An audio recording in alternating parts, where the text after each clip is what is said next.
morning.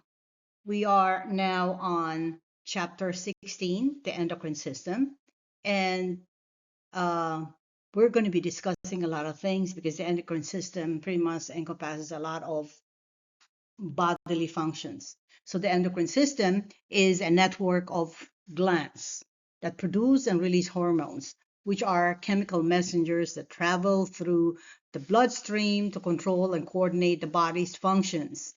It regulates many processes, including metabolism, growth, and mood, and involves glands like the pituitary gland, the thyroid gland, and the adrenal glands. To explain it, we are pretty much like going to focus on the role of glands, the hormones, and the target cells, and we're going to be doing it in two parts. Okay, let's begin. So the endocrine system acts with the nervous system to coordinate and integrate the activity of the body cells. As a matter of fact, when I was, in the age where I was still studying this in my undergrad, we call this particular system the neuroendocrine system, which means that the nervous system as well as the endocrine system is only one. They are involved in sending information. One is the nervous system is by way of impulses. Meanwhile, our endocrine system is by way of hormones. So because of the complexity and because also of the underlying differences between both, and I will give you an idea of what the differences are in a few minutes in another slide, you will find out that they could really be separated. Now, the endocrine system influences metabolic activities via hormones, while your nervous system uses impulses and neurotransmitters. And these hormones are transported in the blood, and their response is slower but longer lasting than the nervous system. And if you're going to take a look at, because they were separated now, a separate study of the endocrine system is actually not now known as the endocrinology. Okay, it's a study of hormones and organs of the endocrine system.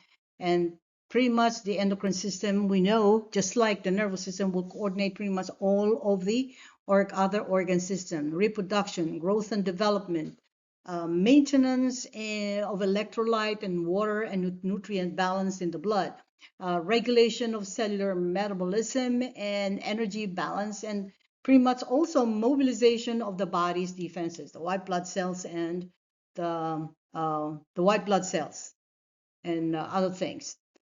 And here's a good comparing and contrasting between it's a slide that shows how different the nervous and the endocrine systems are. Your nervous system would give us rapid control. The endocrine would have long-term changes. It regulates long-term changes. The nervous system's effect is rapid. Your endocrine system is long-lasting. The neurotransmitters are the ones that would help the nervous system, and are produced by the neurons. They help the nervous system transmit the signals.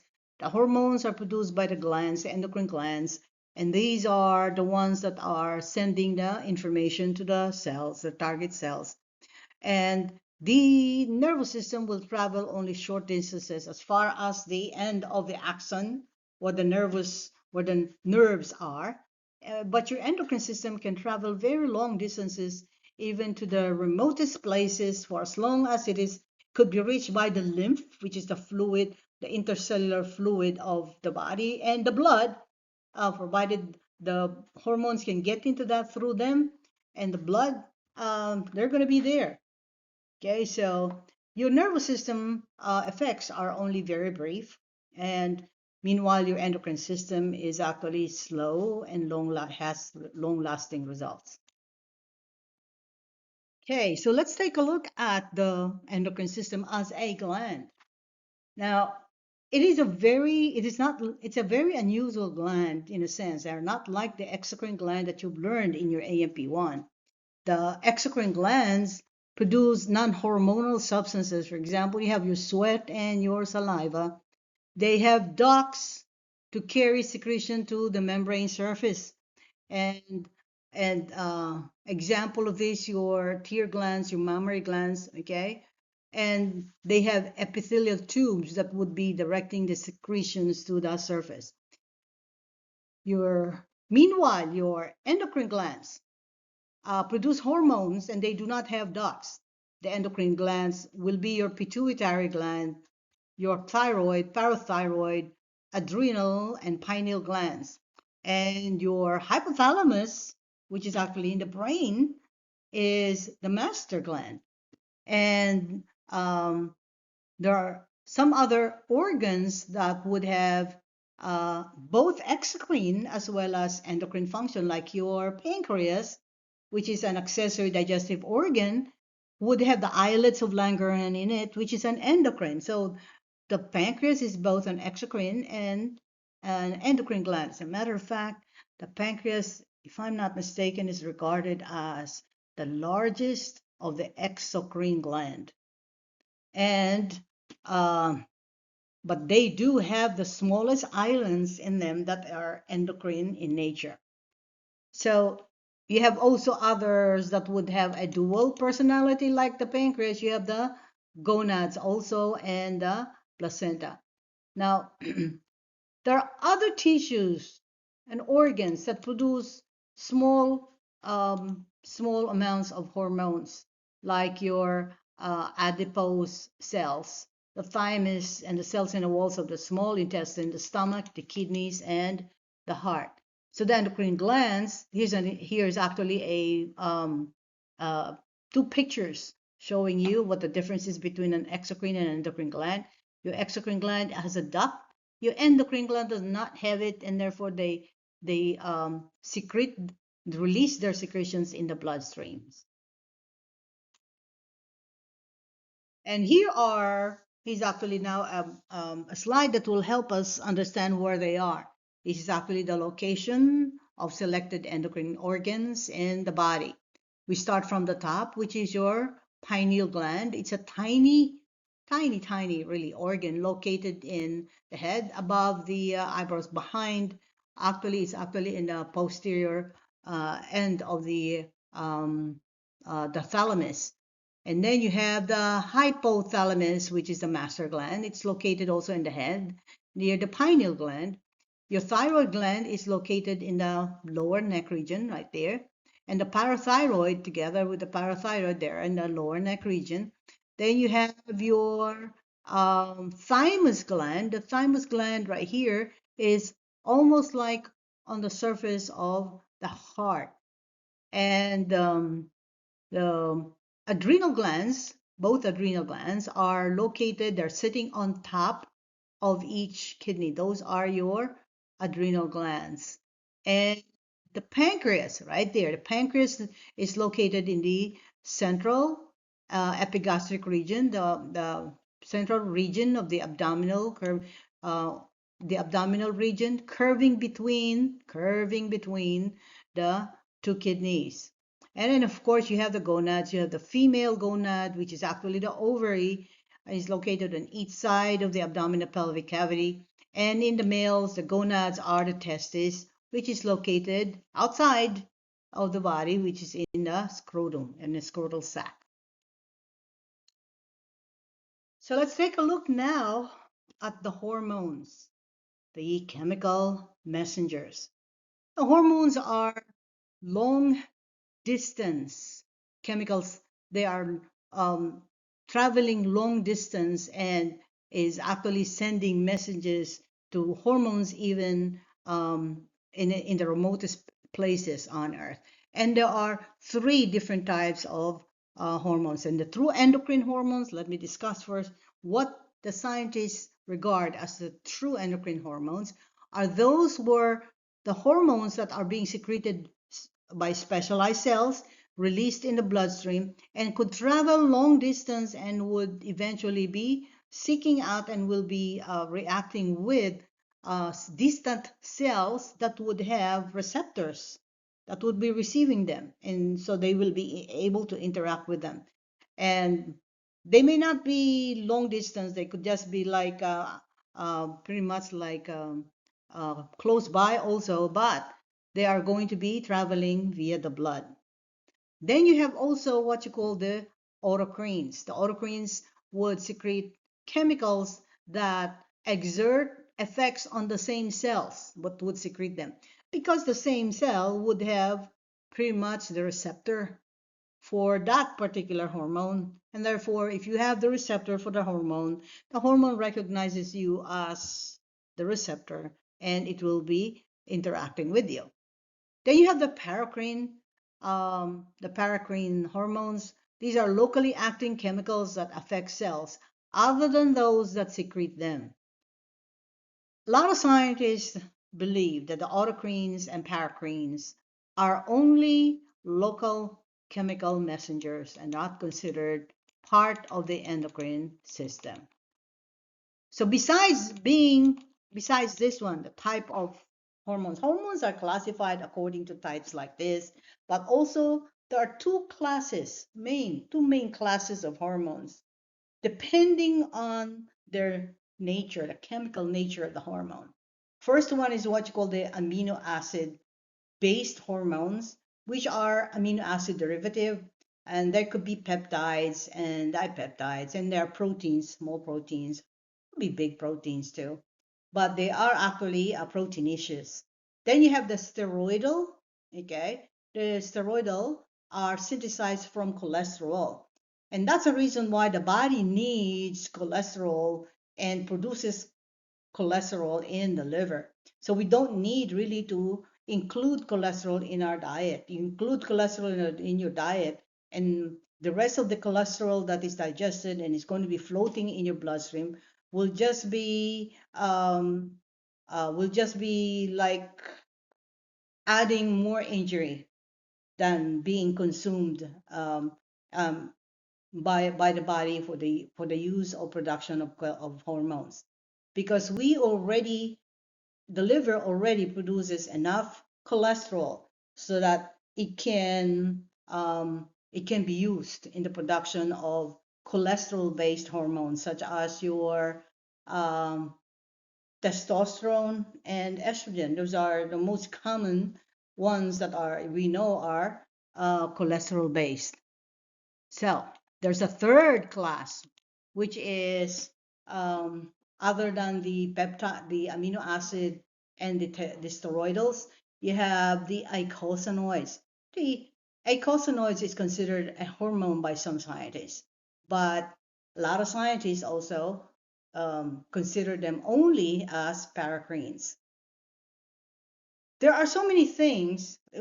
The study of endocrinology is so vast that a lot of scientists really are digging into the the the nitty gritty of each of these hormones, and most especially in their actions and their classification, so that they can put them in their own perspective, so they would understand the function of the body through the hormones. But because it is really big, the discrepancies are actually like creating a lot of questions, and therefore some of them cannot agree on where to put the hormones properly. So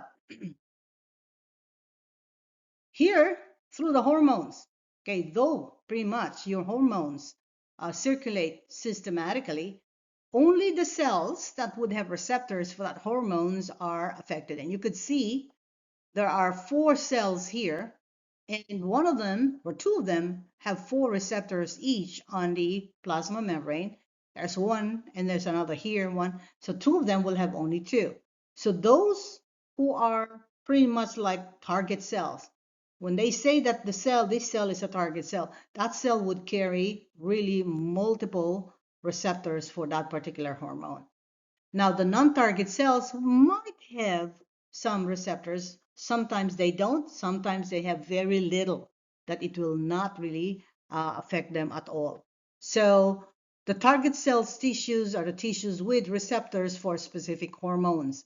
And therefore, hormones can alter the activity of the target cells. The hormone action on target cells may be to alter the probably the plasma membrane permeability or membrane potential by opening or closing ion channels or stimulating the synthesis of enzymes or other proteins. They also will activate or deactivate enzymes for that matter. They also induce secretory activity of substances in the cells. They also could stimulate mitosis to happen in the cell, those hormones, if they do have the target cells. So here's again another way of classifying hormones by way of looking at their solubility in water. Okay, um, hormones could be water soluble, meaning they can pretty much like be dissolved and be happy in water. The lipid soluble hormones are insoluble in water, but they are going to be happy with oil, okay, or lipids. So hormones act in one or two ways depending on their chemical nature and receptor location. We have discussed that in the previous slide. But your water soluble hormones, okay, which will be your amino acid based hormones, except for the thyroid hormone, they act on plasma membrane receptors. They act via a G protein. They act via a G protein second messenger system, and they cannot enter the cell. Okay, they cannot enter the cell. Pretty much, that's it, because they are water soluble, and your cell membrane is actually very much like lipidinous. So the lipid soluble hormones. These are your lipid soluble hormones. These are your steroids and thyroid hormones. They act on intracellular receptors that directly activate genes. And they can freely enter the cell. You could see that they can freely enter the cells. They could pretty much like get in and out freely, okay? And they act on the intracellular receptors that would directly activate genes.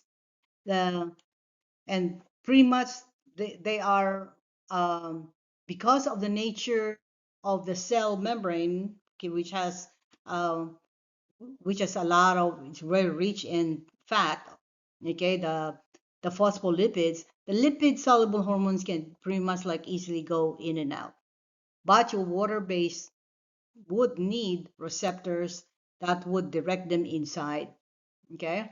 The amino acid based hormones, except the thyroid hormone, would need to pretty much like exert their information or pretty much like relate their information inside the cell because they cannot enter the cell. They have to relate it via a second messenger system, which means uh, uh, if I am going into the house of a friend and I don't have any keys to the house, if I am lipid soluble, I would probably do not even need a keys. I can just open the door and go inside. Okay. Or I could be like magically just go into right through the walls. But if I am a water soluble, I cannot do that. I probably will need to call the owner to let them know, hey, this is my information and I need to relate it to you. I absolutely cannot enter. So pretty much there's going to be there needs to be a second messenger that's going to pick up my message. So let's take a look at, I think we're going to get into the second messenger system of water, second messenger system mechanism of water soluble hormones. So water soluble hormones cannot enter the cell.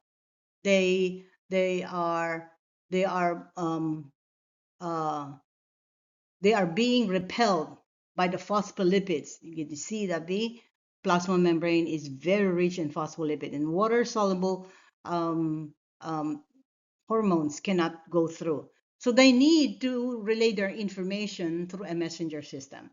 Like this relay here, you have the hormone is the first messenger, And then you have a receptor pretty much and goes into that receptor, receives the information, which is actually going to really be relayed to the G protein. The G protein relates it to the enzyme, and then the enzyme will actually like send it to the second messenger. And that second messenger would start the effect of the message of the hormone. So your hormone is the first messenger. It binds right through the receptor. Your hormone is the pink balls, and that first messenger is right there.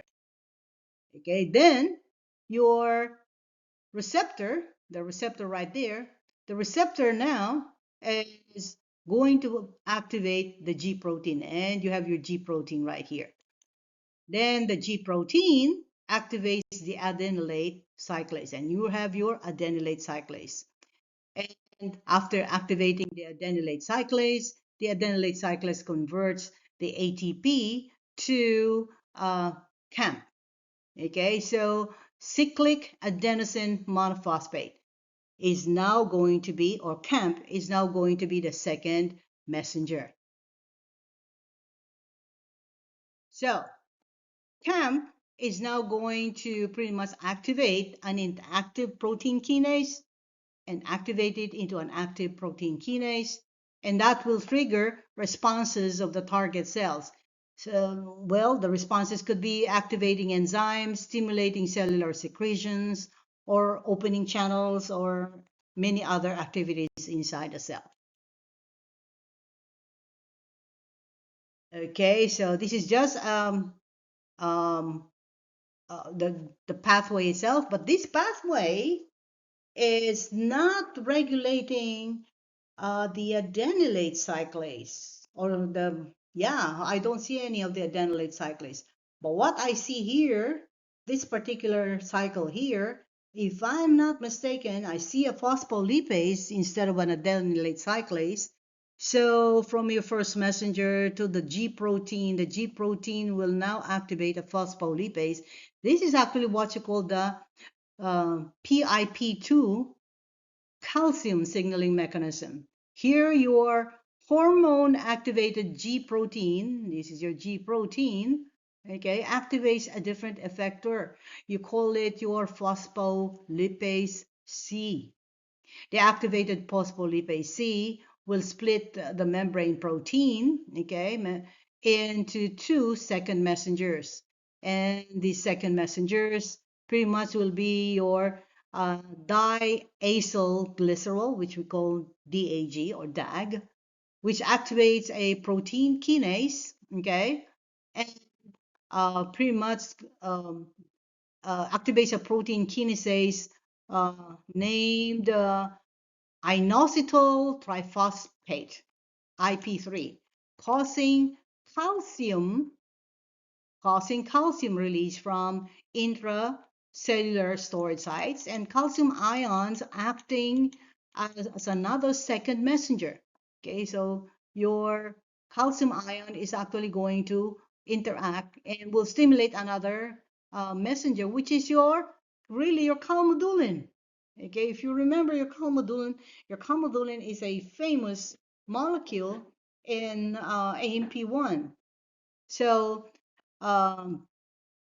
pretty much it will interact with the protein calmodulin. The protein calmodulin and this calcium-bound calmodulin will activate enzymes and would amplify cellular response thereon. Okay, so it would have the same effect. Okay, there's going to be a second messenger, but the second messenger here is actually a phospholipase C. The second messenger in the first one that I explained is your adenylate cyclase. Then this one are the ones that is lipid soluble. These lipid soluble cells do not require any second messenger. They don't need to use the telephone because they can go straight inside the cell and do the work themselves. So your steroid hormone, the lipid soluble steroid hormone, and pretty much also thyroid hormone can diffuse into the target cells and uh, bind with the intracellular receptors right there. The receptor hormone complex would enter the nucleus, okay, and bind into the specific region of the DNA. It helps initiate DNA transcription to produce the messenger RNA. Messenger RNA is now translated also into specific protein. The protein synthesized have various functions, for example, metabolic activities, structural purposes, are exported from the cell. So to cut to look at it like stepwise, here you have your steroid hormone diffusing, okay? Then you have you have it sitting onto the receptor, which forms the receptor hormone complex. And then the receptor hormone complex will bind a specific DNA region, and then that binding initiates transcription of a gene to messenger RNA, and the messenger RNA directs protein synthesis. And the protein pretty much is actually whatever it is the one that would move on into the regulatory mechanism. Wow, that's a lot. And all of these are products of research of various scientists. It's not only one scientist. They are products of several research scientists. Okay, let's take a look at hormone release. The blood levels of hormones is controlled by negative feedback systems. Increased hormone effects on target organs can inhibit also further hormone release. Okay, so it can stimulate it, but it can do a negative feedback that could inhibit the further hormone release. Levels would vary within very narrow and desirable range. Hormone release is triggered by endocrine gland stimuli or nervous system modulation. The endocrine glands are stimulated to synthesize and release hormones in response to one of the three known stimuli, which is humoral, this is actually via the blood, neural, via the nervous system, and hormonal via another hormone. So these are actually the one that triggers the release of hormones, which will be a stimulus coming from the blood, stimulus coming from the nervous system, or stimulus coming from another hormone. Let me just emphasize this particular third one, which is a stimulus coming from another hormone. When another hormone stimulates another hormone, that particular hormone is what you call a tropic hormone. All tropic hormones would target the secretions of another hormone. But not all hormones would target the release of another hormone. It could be just, it would target the organ to just work, okay, and would not necessarily release a hormone. So if a hormone will target the release of non-hormonal substances by a gland, then that is a non-tropic hormone. Only tropic hormones would target release of uh, another hormone. So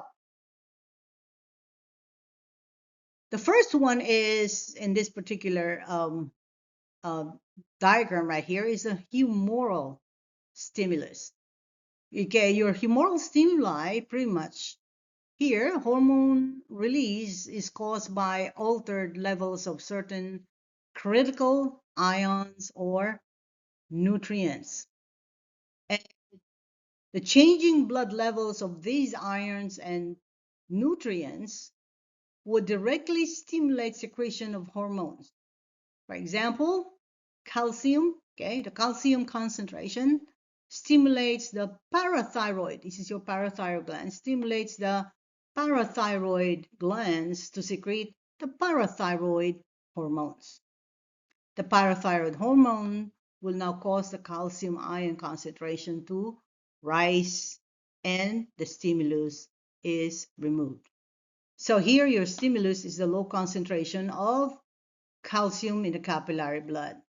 When the parathyroid glands secrete the parathyroid hormone, it would reverse it and increase blood calcium level. The next one is next example is actually your neural stimuli. Okay, the hormone release is actually caused by or affected by neural output. Neural stimuli, nerve fibers stimulate the hormone release. Here you have your nerve fiber coming from the spinal cord into the, what is this? It looks like the adrenal gland. Okay, so and it is actually targeting the medulla or the middle part of your adrenal gland. So that's your adrenal medulla. Here, the sympathetic nervous system fibers stimulate the adrenal medulla to secrete the catecholamines, which is your epinephrine and norepinephrine, and then they are going to be released in the bloodstream. Then you have the third one, which is the hormonal stimulus. The hormonal stimulus pretty much stimulate other endocrine glands, and therefore, if there's an organ that secretes hormones and would affect another endocrine gland, that original endocrine gland that stimulated this second endocrine gland is a tropic hormone. I mentioned that already. Hormones stimulate other endocrine glands to release their hormones. The hypothalamus, the hormones of the hypothalamus, stimulate the release of most of the hormones of the anterior pituitary glands. So the anterior pituitary hormones stimulate target cells to secrete still hormones. Okay, so your hypothalamic pituitary, the hypothalamic pituitary avenues actually would target the endocrine organ feedback loop. Hormones from the final target from the final target organs will then inhibit the release of the anterior pituitary hormones. Because if this keeps on going, then the final hormones here will keep on being produced. But the organs that are actually being targeted by these hormones here are going to be the ones that's going to inhibit the production of the releasing or activating hormones coming from the hypothalamus. Okay, these final feedback loop can modify the stimulation or inhibition of these endocrine glands. The nervous system can override normal endocrine controls.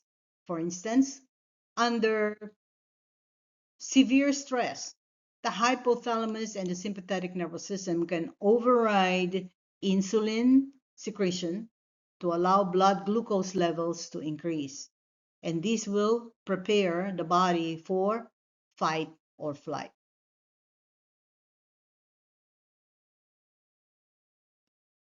So, what is a target cell? And how specific can a hormone be when they're getting into their target cell? Would your hormones be like blindly just getting into a cell and trying to figure out whether the cell really would need them? Or is this actually where they're going to be releasing their hormone? I'm afraid not. Target cells, because target cells have specific receptors to which hormone binds. Okay? For instance, your adrenocorticotropic receptors are only found on certain cells of the adrenal cortex. The thyroxine receptors are found only on nearly all body cells. The the the thyroxine or T3 and T4, the hormones of the thyroid gland, pretty much are metabolic hormones, and they stimulate the cells to do their metabolic activities. And their receptors are all over the body because all the cells in the body need to undergo metabolism. And therefore, they need to be either speed up or slowed down, and therefore you will need the thyroxine hormones to be doing that. Okay, so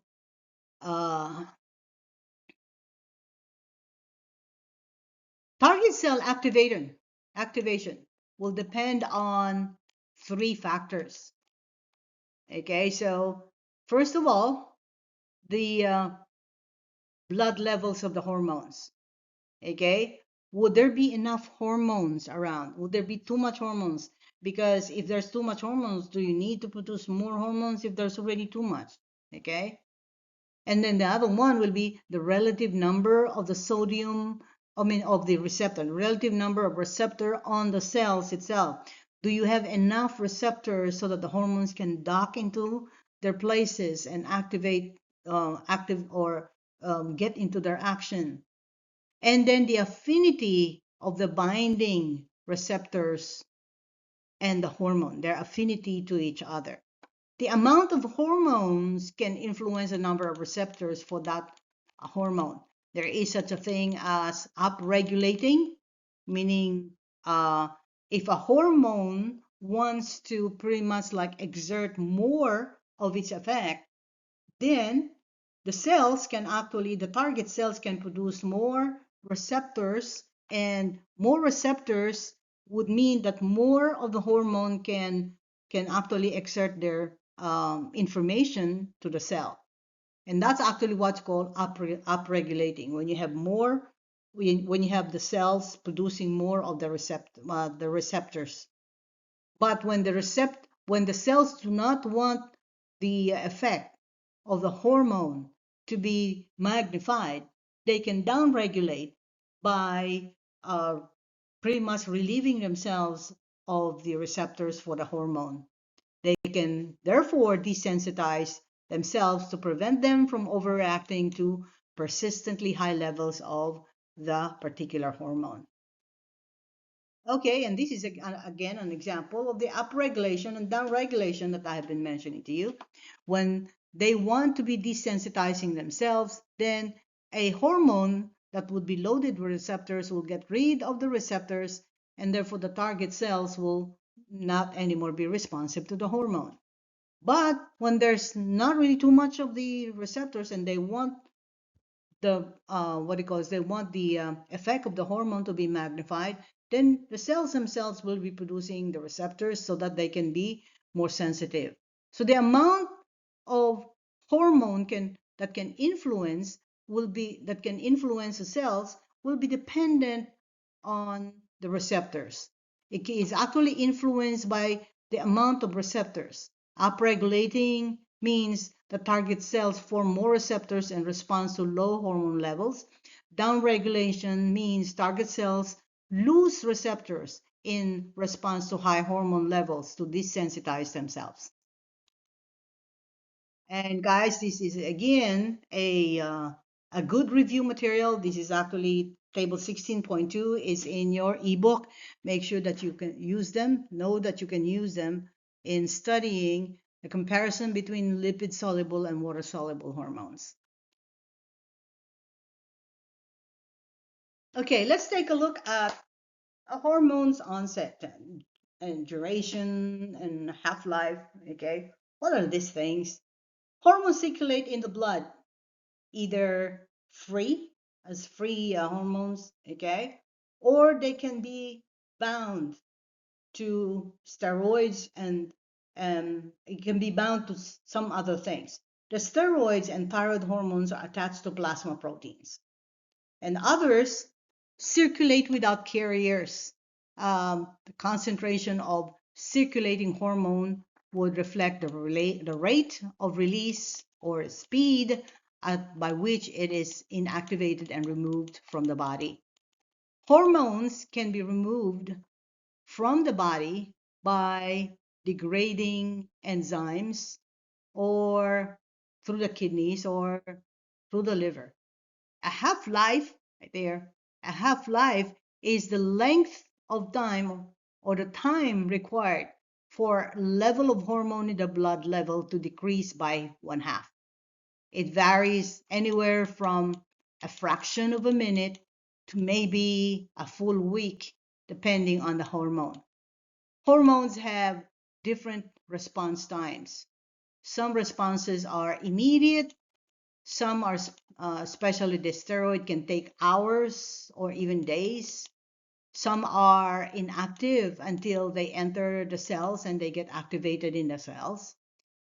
The duration of the duration of response usually is limited. It ranges from 10 seconds to several hours.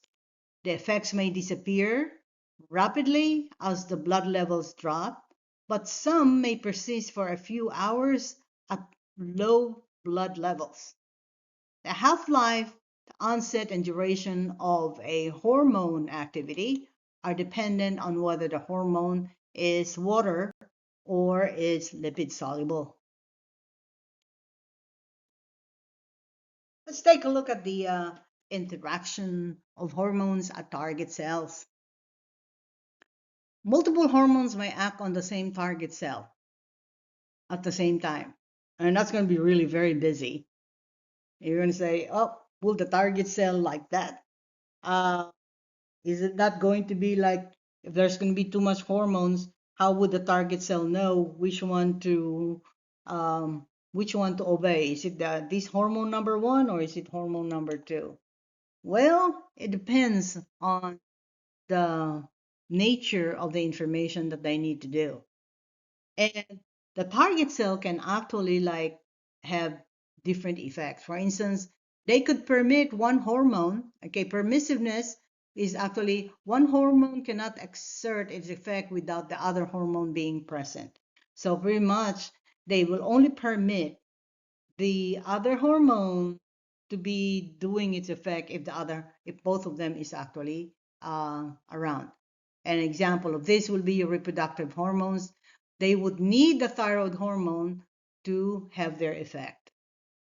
Then you have synergism, which is when more than one hormone produces the same effect and it causes an amplification of their signal or a synergism. And that's actually what you call a synergistic effect. An example of this will be your glucagon and epinephrine. Both of them can cause the liver to release massive amount of glucose. Or they could be antagonistic, which means that one or more hormones will oppose the action of another hormone. An example of this will be insulin, okay, and glucagon. Their effect is really contrary to each other. One increases blood sugar, the other one decreases blood sugar. So, how do all these hormone interactions begin? Where do they begin? Which organ is the master controller of all of this? Let me pause this and I will get back to you as soon as I have my water bottle. So let's start answering these questions. Which organ is the master controller? Aha, it's a hypothalamus.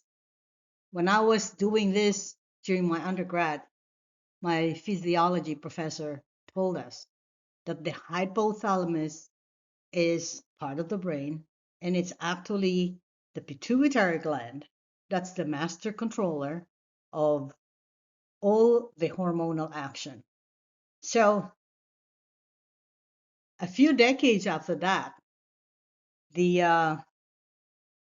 finally recognized that it's not the pituitary gland that's the master controller. There's something else that's controlling the pituitary gland.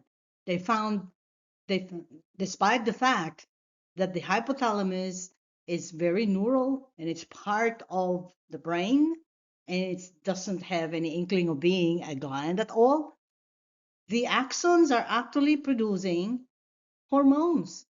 And these hormones, the hormones that is produced by the hypothalamus, is actually stimulating or is regulating the secretions of the cells that are in the anterior pituitary gland.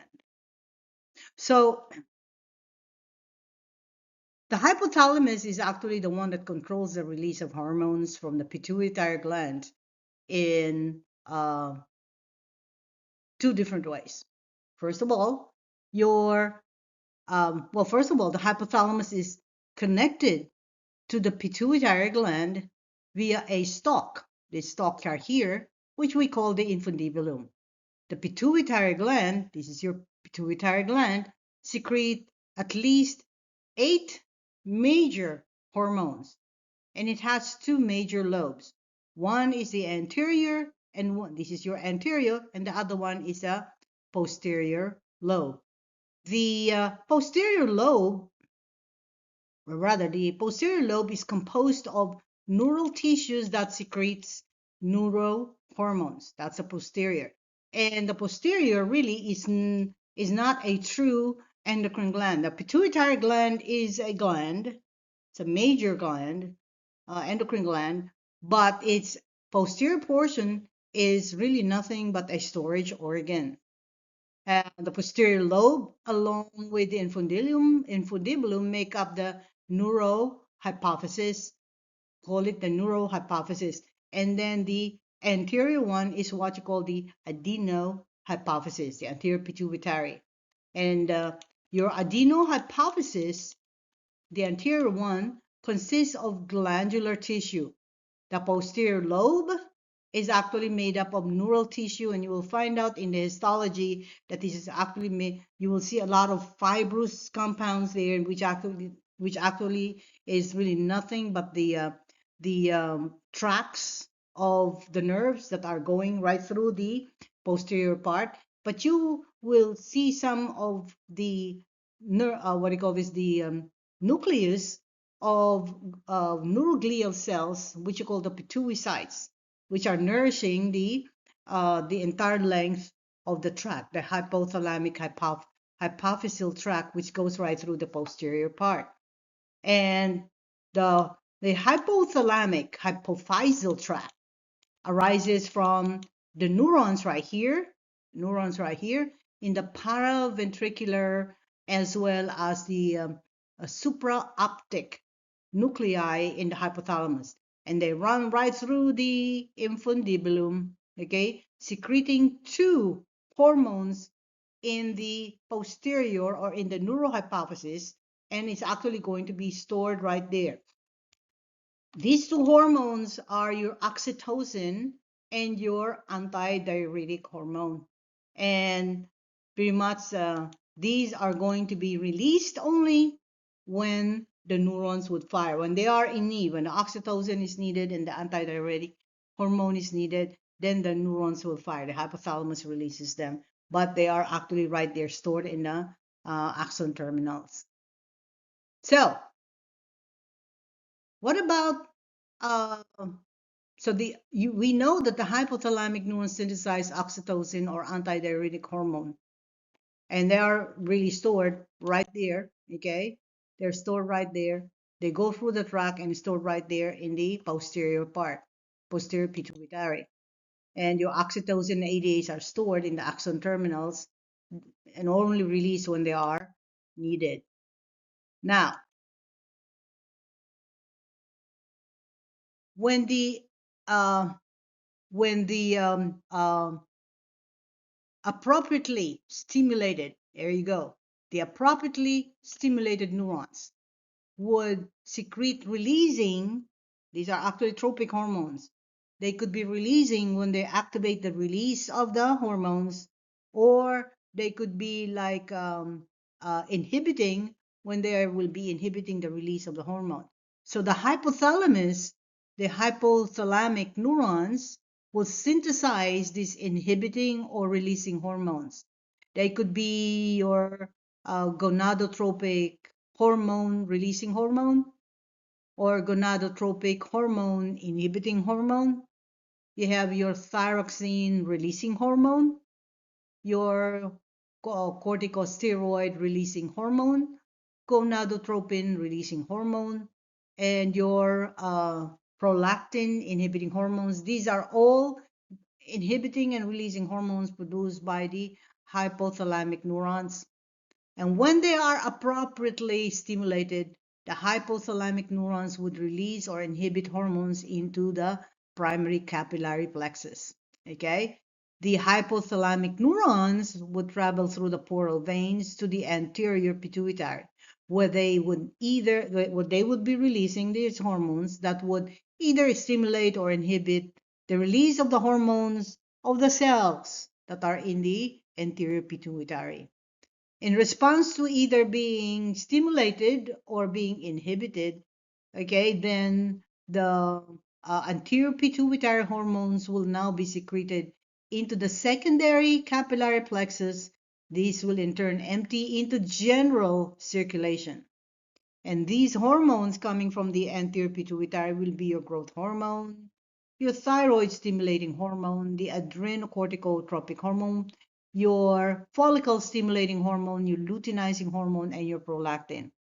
So all of this, the cells, okay, which actually produces all of this, could either be stimulated or inhibited in their production by the hormones that are released by the master gland, the hypothalamus. So your pituitary gland, therefore, is not the master gland. Your master gland is the hypothalamus because of the releasing and inhibiting hormone that would exert their power over the cells of the anterior pituitary, which is between the two lobes of the pituitary. The anterior pituitary is the true gland, the true endocrine gland. Your posterior is really nothing but a storage organ of oxytocin and uh, uh, and ADH. So the antidiuretic hormone, there you go, antidiuretic hormone and oxytocin. These are the two hormones that are produced by the pituitary neurons and are temporarily stored at the axonal endings in the posterior pituitary. Okay, uh, pretty much it uh, would have two varying functions. The hypothalamus contains the hypothalamus right here contains osmoreceptors that monitor solute concentration. If the concentration is too high, then the posterior pituitary is triggered to release the vasopressin or the antidiuretic hormone. This would target the kidney tubules to reabsorb more water or to inhibit or prevent urine formation. You've seen this already when we took the kidneys. The release is also triggered by pain, okay, by uh, low blood pressure and drugs, and is inhibited by alcohol, okay, and diuretics. Now, high concentration of this ADH can cause vasoconstriction, and that's the reason why they're called what you call vasopressins. Now, oxytocin. Oxytocin really functions to pretty much like uh, in the females, actually pretty much like would stimulate the smooth muscle of the breast to contract and to induce what you call milk letdown. This is when it becomes stimulated, the milk will just spurt out if the woman is lactating and had a baby and is lactating. So that would stimulate. This is already a signal for that the baby needs to pretty much like be fed. It will also, another action of oxytocin in among women is to stimulate uterine smooth muscle contraction. And that will actually eventually induce childbirth. And the contraction is really massive. Okay. This is also responsible for the facilitation of the female orgasm. And this is also responsible for our social recognition, okay, maternal bonding. And this is responsible for the movement of the uterine muscle to help the sperm movement and direct them into the fallopian tubes. Okay, and the the role of oxytocin among men pretty much is very questionable. There is actually some studies that would say that they're actually like um, either limiting or they're actually affecting the testosterone levels in the testes, not limiting, but um, maybe like there's going to be like stimulus right there, okay? But they said that an increased level of oxytocin in individuals, okay, um, pretty much would have what you call benign prostatic hyperplasia, and that is at birth, and then a decreased levels in individuals and men, uh, the female at birth will have no milk letdown reflex if they have low oxytocin level. But there's been like studies of uh, effect of oxytocin among men. Okay, um, they say that men with high oxytocin level are more uh, parental, which means it increases their parental instinct, their loving instinct, their loving nature um, towards their children or towards young, um, towards not necessarily their children, but uh, their paternal instinct towards the younger generation. And that's exactly what oxytocin level, they said, do to men, because men do not have childbirth and do not have lactation, not unless they have some problems with their breasts. The men do not usually lactate, and so they don't need oxytocin in those two places. But the oxytocin, they said, affect their parental discretion. Men with high oxytocin level would want to be more loving parents. And here is again a summary in a table 16.3, which you can um, look and see and study in your ebook. The summary of the regulations and effects of pituitary hormones. All six of them, or seven of them. All right, let's take a look at the anterior pituitary hormones and their action. Whoa, this is actually really big. Anterior pituitary hormones. But I have here some posterior. Is it oxytocin and ADH? This is posterior pituitary, so we're not going to look at this. We're only going to look at this section right here. We have here, how many do we have? 1, 2, 3, 4, 5, 6. We have 6 hormones in the anterior pituitary that is pretty much like being secreted by the tropic hormones, some of the tropic hormones that is in the anterior pituitary. All 6 hormones are peptide hormones.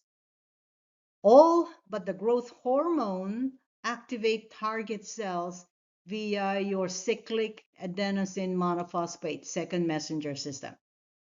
All but 2 are tropic hormones. They're actually acting on another hormone that regulates the secretion of these other hormones.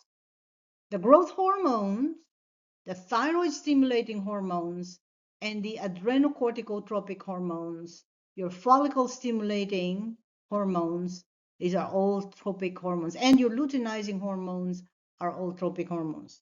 The only one that is not tropic is prolactin. Why? Because prolactin is acting on a mammary gland, which is the mammary gland is not secreting a hormone. The mammary gland is producing milk. Okay, so your what do you call this? Your cells, the cells that produce prolactin, is not a tropic hormone, but these other ones are tropic hormones, as where the what do you call this? The inhibiting and the stimulating hormones coming from the neurosecretory cells in the hypothalamus are tropic hormones because they are affecting hormones also. I mean, hormone releasing cells. Okay. So let's take a look at this anterior pituitary hormones. So first on our list is our growth promoting, the growth promoting metabolic action of the growth hormone. Growth hormone is also known as somatotropin. And They are pretty much as it is actually being produced by somatotropic cells. And it has a direct action on metabolism and indirect growth promoting actions. And direct actions on metabolism will be glucose sparing actions, which is the decreased rate of cellular glucose uptake and metabolism, and it has, which is actually the anti-insulin effect. It triggers the liver to break down glycogen into glucose. That's when you need glucose and you are hungry. All of a sudden, after 30 minutes, you don't necessarily drop down because you are very hungry.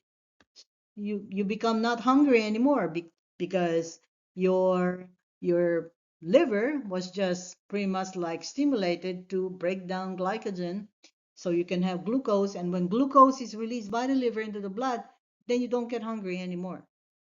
Okay, so your hunger really is really nothing but just because your blood sugar is low. And when your blood sugar is low, it your hypothalamus is going to inflict the information that you are hungry. And so you have to put something in your mouth and eat, and that particular food is going to increase your blood glucose level. But in the absence of food, then your hypothalamus is now going to direct the information to the liver, and the liver now will break down glycogen, and it will have the same effect. The glycogen will split into many molecules of glucose. Glucose is released in the blood, and that's going to make you be relieved of your hunger feeling. So increased blood levels of fatty acids also for the use of fuel and encourages cellular protein synthesis. That's actually another effect of uh, what do you call this, insulin. It it meaning growth hormone. It would have an indirect action of on growth. Growth hormone triggers the liver, the skeletal muscle, and a bone to produce insulin-like growth factor, the IGFs. IGFs then stimulate cellular uptake of nutrients that's used to synthesize DNA and proteins that's needed for cell division.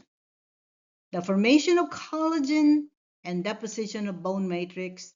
The growth hormone stimulates most cells to enlarge and divide, but major targets are bones and skeletal muscles. The regulation of secretion of the growth hormone, the release or inhibition, chiefly by the hypothalamic hormones on the somatic cells, pretty much is based on the need to grow. The growth hormone releasing hormone uh, pretty much stimulates growth hormone release, and that's actually from the hypothalamus. That's deep into that particular part of the hypothalamus. It will stimulate the growth hormone in the anterior pituitary, and the growth hormone, the release of the growth hormone, is going to have a direct action on, which is actually a metabolic anti-insulin action on the increased blood glucose and has anti-insulin effect and increases fat breakdown, just like what I mentioned to you. Or it could have an indirect action, okay, via the liver, okay, and other tissues.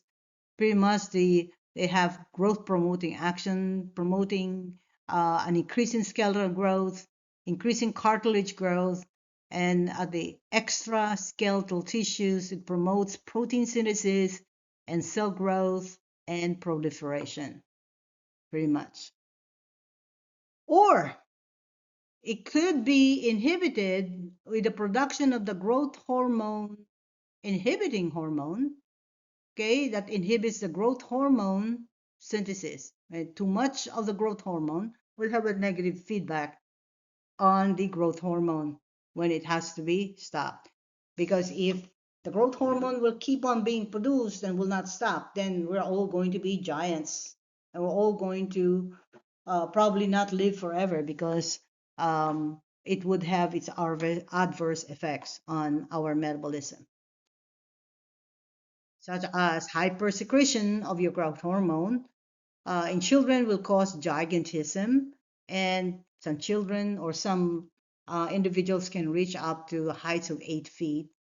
And if the hypersecretion will happen in adults, it can cause an acromegaly, an overgrowth of hands and feet and the face. But hyposecretion also in children will cause pituitary dwarfism and may reach a height only of 4 feet. In adults, they usually cause no problems, okay, hyposecretion, but it's a slowdown only of the uh, metabolic effect. But in children, they can cause pituitary dwarfism. And here's actually your uh, pituitary dwarf, and that's actually your giant right there. Okay. So now we go to the next one. After the growth hormone, we now go to the anterior pituitary hormone we call ACTH or adrenocorticotropic hormone. So this will this is actually the ACTH is your hormone in the adrenal gland, but not only in the adrenal gland, it says corticotropic. So this is actually targeting the tropic hormones on the cortex of the adrenal gland. That's why you call it adrenocorticotropic hormones. They're called corticotropin as it is secreted by the corticotropic cells. And the ACTH would stimulate the adrenal cortex to release the corticosteroids. And the regulation of this ACTH release is triggered by your hypothalamic corticotropin releasing hormone on a daily basis. It is highest in the morning, where you have your internal and external factors would alter the release of corticotropin releasing hormone, which pretty much include your sense of well-being. Okay, it includes fever or hypoglycemia and stressors.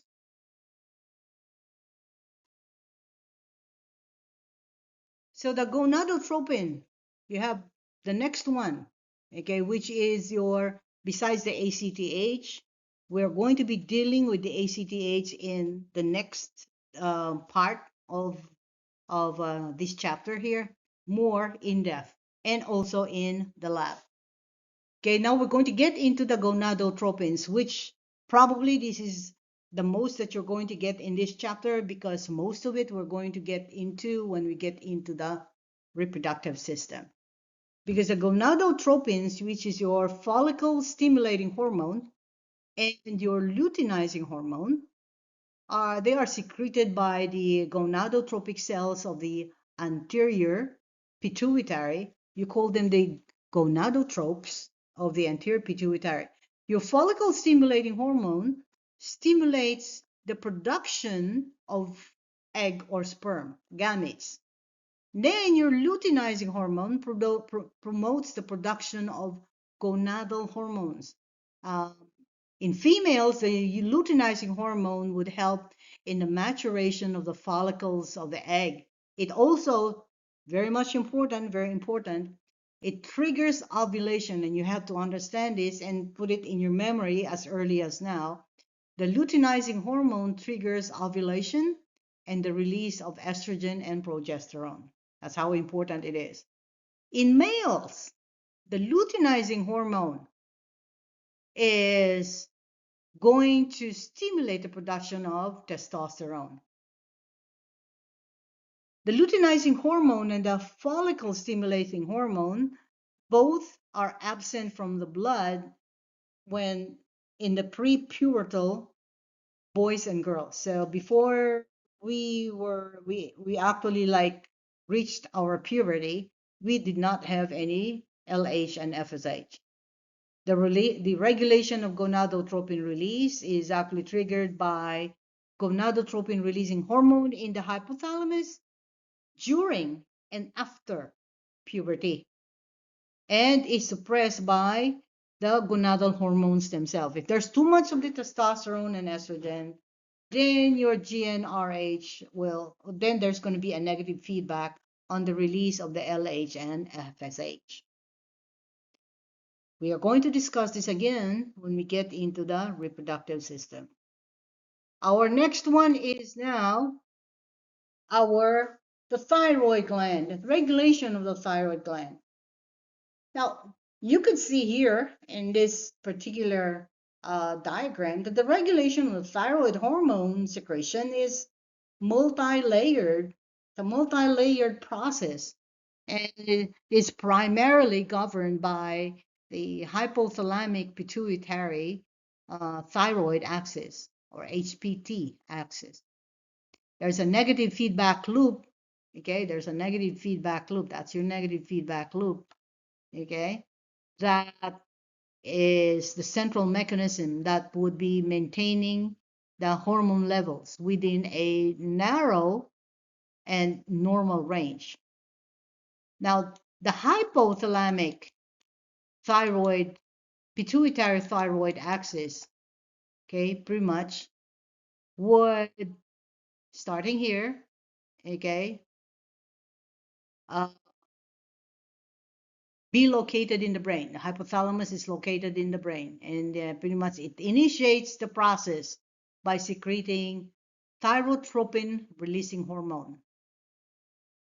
And this thyrotropin releasing hormone, when it's released, it is in response to factors such as low circulating thyroid hormone levels, cold exposure, exercise, and stress. Okay, pretty much then now the anterior pituitary, okay, the TRH is now going to travel to the anterior pituitary gland via a network of capillaries.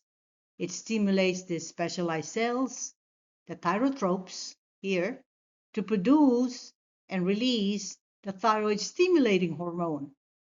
And this thyroid stimulating hormone is now going to travel via the blood into the thyroid gland in the neck. You could see that from the brain to the pituitary gland, then to the neck region where you have your thyroid gland, where it's going to now pretty much exert a stimulating effect, where it will bind to the receptors and the follicular cells of the thyroid gland.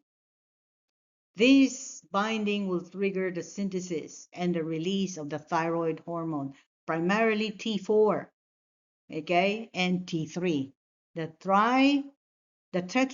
thyroxine or the tetraiodothyronine or the triiodothyronine.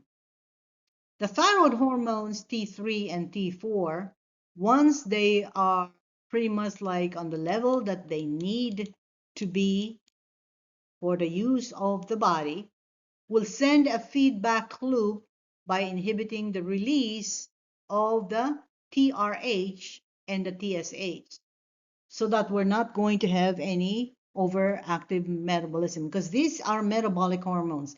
They pretty much stimulate metabolism, the TSH, the thyroid, the T3 and the T4. Too much of them and you're going to have too much metabolism, and you're going to be losing weight, you're going to be nervous, you're going to be hyper, you're always going to be under stress, and it can actually take a toll in your organs. That's why hyperthyroid people usually would be given medications to slow down their secretions of T3 and T4, because the amount of T3 and T4 should actually exert already a negative feedback loop here to inhibit the TRH and TSH. Without that appropriate negative feedback loop, then you will have excessive amount of T3 and T4, and that will be resulting to a catastrophic hyperthyroid effect. Then we have, again, prolactin. Prolactin is not the tropic hormone. It is actually a hormone that's going to stimulate milk secretion. Okay, it is secreted by prolactin cells of the anterior pituitary. and stimulates milk production in females, but in the males, it is not yet well understood. And I have already discussed this together with the vasotropin. I don't need to be repeating myself, guys. So we're going to be moving forward. And I don't know why I have this again. I have it twice. All right. So here's actually a very good table that you can use. It is on 16.3 all the way to 16.3 to 1. Pituitary hormones and a summary of the regulation and effects. It is in your ebook. Well, that's it, guys. I will see you in part B.